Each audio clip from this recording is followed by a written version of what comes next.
tema de hoje, já deu para perceber, tanto a partir do relato da primeira leitura quanto do Evangelho, é o tema da oração. Se fala muito, sobre a oração na nossa igreja. Eu desconfio que até se fala mais do que se ora, Mas vamos lá. O que nós podemos tirar, dessas duas leituras, principalmente da primeira leitura e do Evangelho? Eu gostaria, de despretensiosamente propor a reflexão, retomando duas palavrinhas gregas. Uma delas aparece no texto de hoje, que pela sua proximidade, aproximação fonética primeiro, depois aproximação gráfica e talvez semântica em algum sentido, vai nos ajudar a perceber, o que significa orar ou rezar, talvez na sua acepção mais profunda.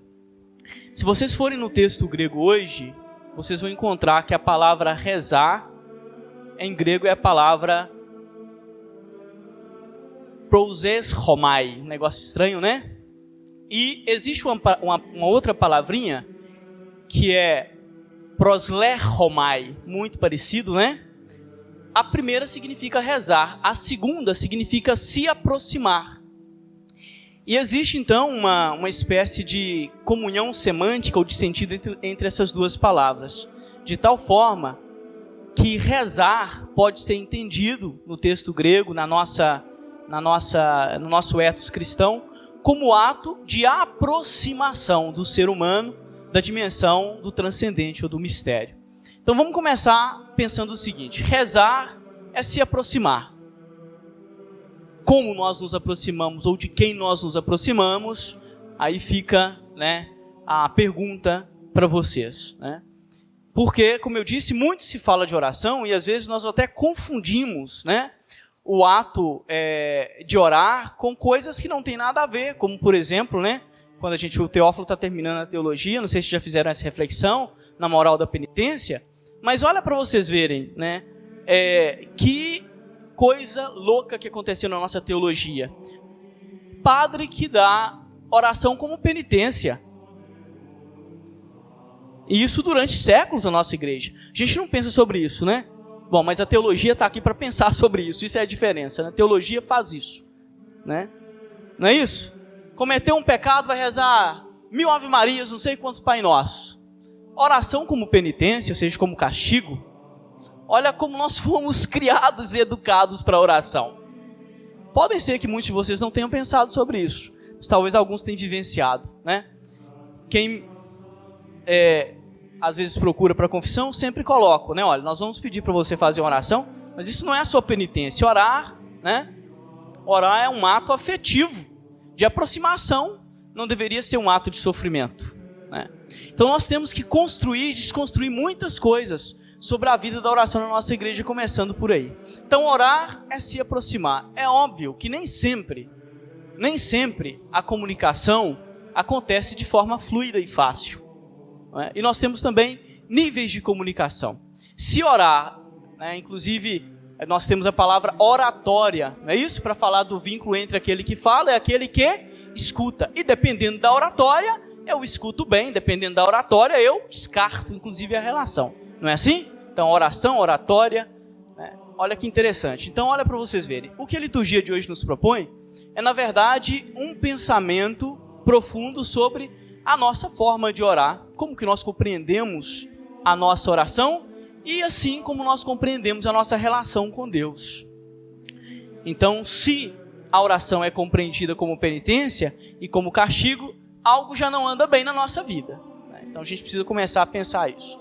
Depois, se a oração ela é entendida só como uma repetição de fórmulas e de ritos, também algo não anda bem na nossa vida. Nós podemos repetir as fórmulas e os ritos sem problema nenhum, desde que eles façam sentidos e nos aproximem de Deus. E como eu disse, como tem graus de comunicação, também tem níveis de oração. Então tem aquela comunicação mais rasteira, que é aquela comunicação protocolar. Qual? Quando você acorda de manhã e vai sair lá para o seu trabalho, e aí de repente você se encontra com o seu vizinho, que nem é lá muito simpático a você e nem você a ele, mas por uma questão de boa vizinhança, você acaba fazendo aquela comunicação protocolar que é: bom dia. e segue a vida, né? A questão é que de vez em quando isso acontece na nossa vida, né? Muitos de nós, ou alguns de nós, para não falar muitos, né? Talvez nem todos, mas assim, a gente pode cair nessa tentação de fazer uma oração protocolar, né? Que é, levantei de manhã para não falar que rezei, fiz em nome do Pai, Jesus abençoe meu dia, fui embora. Né? Que tipo de oração é essa? Né? Que tipo de relação nós estabelecemos com Deus? Assim como, para manter uma boa relação com o esposo, com a esposa, com os amigos, de vez em quando a gente precisa convidar esse amigo e essa amiga para um churrasco em casa e para tomar um café conosco, não é isso? Porque senão a relação esfria. Mesmo vocês vivendo juntos, na mesma casa, de vez em quando o esposo e a esposa têm que fazer uma viagem juntos, tem que tirar um tempinho, não é isso? Para colocar o papo em dia. Também é assim na nossa relação com Deus. Deus está presente, sem dúvida nenhuma, na nossa vida o tempo todo. E nós sentimos isso, mas não é por isso que com o discurso que nós temos, eu oro o tempo todo, que eu preciso então cair nesse laxismo de não separar tempo para Deus. Porque quem ora o tempo todo, ora tempo nenhum. Né? Então é muito importante o que a liturgia nos coloca hoje. De vez em quando, né, Teófilo, a gente precisa colocar uma pedra para sentar e alguém para sustentar a nossa mão, porque às vezes a gente está desmotivado, né? E está difícil a vida e a gente tem dificuldade para orar. Né? Aqui tem um grande amigo nosso, não é isso? Que é muito devoto de São João da Cruz, de Teresa d'Ávila. Olha para vocês verem, Teresa d'Ávila, 30 anos em deserto extremo.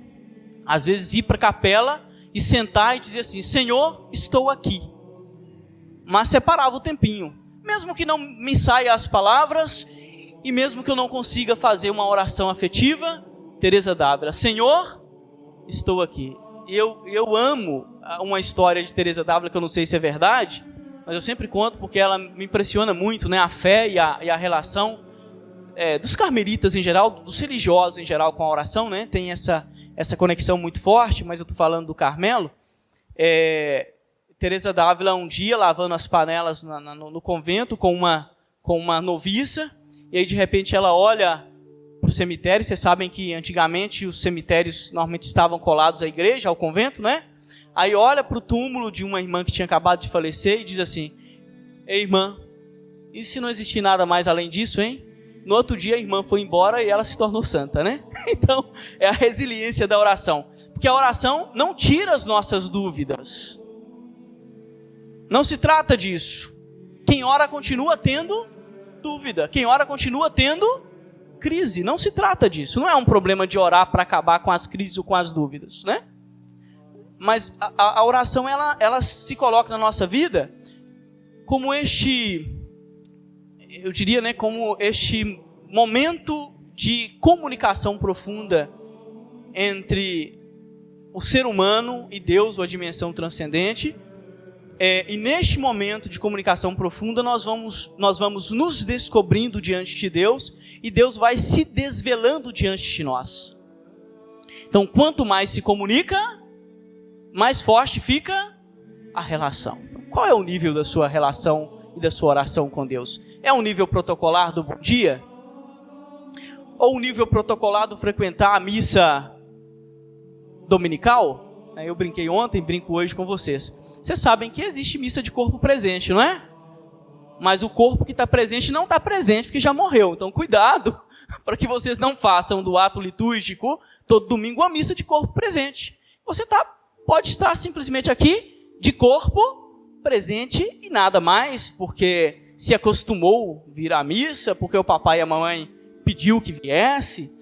Então a gente precisa tomar cuidado como que é essa presença diante do sagrado, né? Às vezes não é horas, às vezes é minutos bem vividos, né?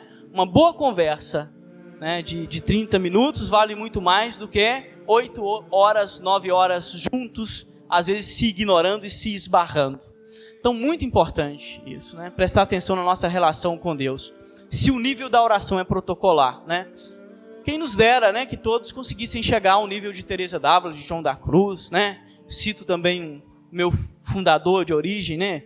São José de Calazans e outros tantos que tiveram uma vida de oração tão constante que essa presença de Deus, né, os transfiguravam de uma forma tão forte que a gente, né, segundo os relatos, olhava-se para o santo e se via o santo orante, né? Mas nós ainda não chegamos, né? Via de regra, a maioria de nós não chegamos ainda neste patamar. Então nós precisamos ainda mais cultivarmos essa assiduidade na nossa forma de nos comunicar com Deus, né?